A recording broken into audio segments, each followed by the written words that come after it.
Era como se duas mãos fortes me apertassem com força o peito, em direção às costas.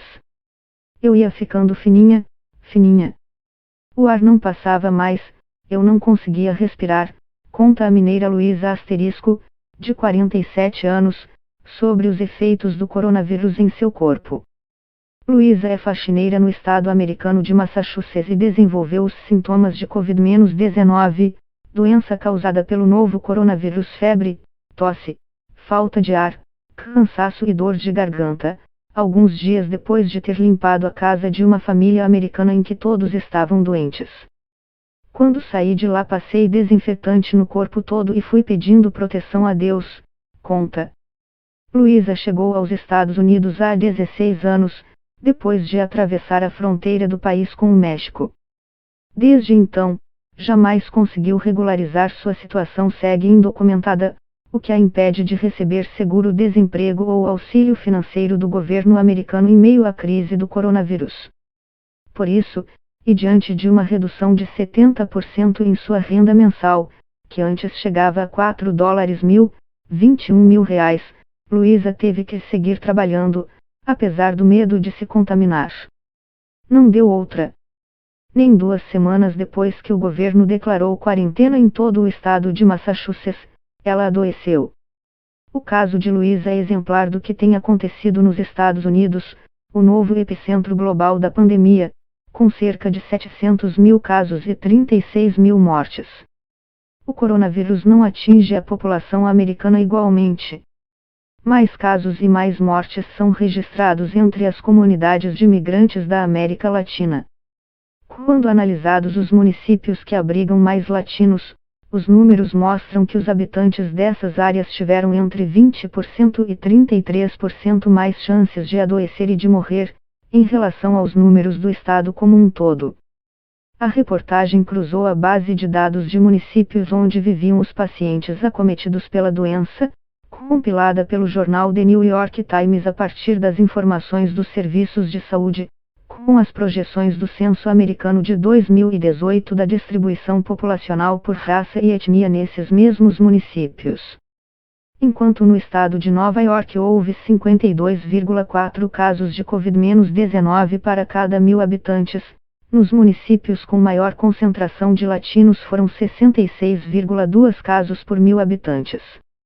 Ou seja, nas áreas brasileiras e hispânicas, os moradores tinham 25% mais chances de ficarem doentes. O mesmo vale para mortes em Nova York, onde houve 1,1 mortes por 1.000 habitantes. Nas áreas latinas, o número sobe para 1,3. Tendência semelhante acontece em Massachusetts. Enquanto o cômputo na população geral é de 34,9 casos por 1.000 pessoas, nos municípios com mais latinos o número sobe para 46,5 por 1.000, isto é, uma taxa de adoecimento mais de 30% maior. No mesmo estado, a letalidade de moradores de municípios latinos foi 25% maior. Na Flórida, onde a epidemia ainda é menos grave, com 10,6 doentes para 1.000 habitantes no geral, municípios latinos somam 13,7 por 1.000 e têm 50% mais mortes, 0,3 por 1.000 contra 0,2 por 1.000 no estado. De acordo com os especialistas, a explicação para o fenômeno está nas condições de vida e trabalho desses migrantes, que propiciam o contágio e dificultam o acesso ao tratamento. De acordo com uma pesquisa de 2013 do Centro de Estudos The Inter-American Dialogue, que se dedica a estudar questões sociais das Américas, cerca de metade dos migrantes latinos vivendo nos Estados Unidos preferia se automedicar a procurar ajuda clínica em caso de doença. Parte disso se explica pela falta de convênio médico de muitos deles. Ainda segundo o Inter-American Dialogue, 35% dos migrantes não têm seguro de saúde e o índice é maior entre os indocumentados. Os Estados Unidos não possuem um sistema universal público de saúde e o acesso a serviços médicos é caro. Uma consulta em um serviço de pronto atendimento pode custar alguns milhares de dólares. Sem tratamento ou prevenção de doenças pré-existentes, o coronavírus pode levar a quadros mais graves para migrantes latinos que não têm recebido tratamento para hipertensão, diabetes ou outras doenças crônicas comuns no grupo. Não apenas o custo da saúde, mas a retórica e as políticas anti-imigrantes nos últimos anos impediram parte desse grupo de obter os cuidados de saúde necessários, afirma Paul Fleming, professor da Faculdade de Saúde Pública da Universidade de Michigan e especialista em temas de saúde de latino-americanos. Fleming se refere ao endurecimento das ações do ICE, Departamento Americano de Imigração e Alfândega, que intensificou na gestão Trump a busca por migrantes indocumentados. Muitos deles temem que, ao buscar ajuda médica, possam ser denunciados pela equipe do hospital ou mesmo abordados em uma batida do órgão na rua, o que os levaria à prisão e à deportação. A convergência da xenofobia e da Covid-19 levou a uma escolha horrível para migrantes sem documentos: devo ou não sair das sombras? Fazer o teste pode significar ser deportado. Ser tratado pode significar ser deportado, resumiu Ibram Xiskind, diretor do Centro de Pesquisa e Políticas contra o Racismo da American University, em um artigo para a revista The Atlantic. Em Massachusetts, Luísa conta com um sistema básico de saúde, oferecido pelo Estado, que fez o diagnóstico de Covid-19 quando os primeiros sintomas apareceram. Quando o caso se agravou para a falta de ar, no entanto, ela optou por não ir ao hospital. Preferi ficar tratando em casa com bastante chá térmico e canja, conta. Na cidade de Nova York, que sozinha responde por mais de 200 mil casos da doença, a prefeitura reconheceu uma taxa alarmante: ali, um migrante latino tem 2 vezes mais chances de morrer de Covid-19 do que um branco. A verdade é que de muitas maneiras os efeitos negativos do coronavírus, a dor e as mortes que ele causa se relacionam com nossas profundas e antigas disparidades no acesso à saúde, afirmou o prefeito de Nova York Bill de Blasio, há uma semana. Luísa afirma que assim que os sintomas e a quarentena acabarem, estará disposta a voltar imediatamente às faxinas. Algumas das minhas patroas até me pagaram normalmente esse mês, mesmo que eu não tenha ido trabalhar. Mas no mês de maio, não tem nada combinado. Se não trabalho, não ganho. E tenho que mandar R$ 5.000 por mês para pagar a faculdade de odontologia da minha filha no Brasil e ajudá-la a sobreviver, diz Luísa. A situação dela é comum entre os migrantes. Suas principais áreas de atuação, serviços, construção civil, transporte, foram as mais afetadas pela crise. Sem muitas garantias ou reservas, eles tendem a tentar se reencaixar no mercado de qualquer maneira, mesmo com a paralisação quase total da economia.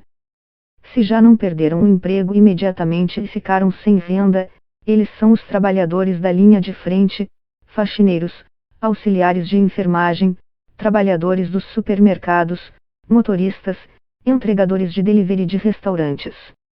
Então é quase que apenas uma questão de tempo para que eles se contaminem, avalia Lima.